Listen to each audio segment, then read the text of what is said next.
Papadudot anemic ako at aware din ako na meron akong PCOS. Nalaman ko yun noong nagpa-check up ako bago pa man maoperahan dahil sa appendicitis. Kaya normal na sa akin ang ma-delay ang period ko. Isa pa ay nagpipills din ako, pero after ng operasyon ay hindi na ako nakapag-peak noon. Isa pa, papadudot ng maalala ko kung gaano kami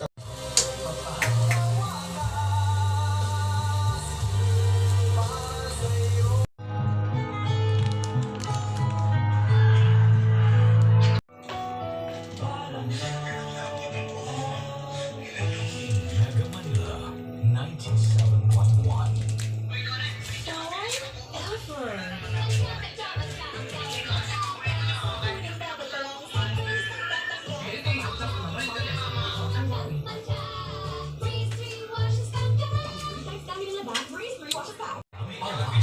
Nasa Spotify na Barangay Love Stories. Pakinggan kahit kailan, kahit saan.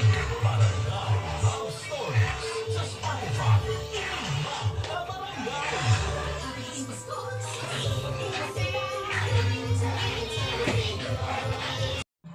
through video call.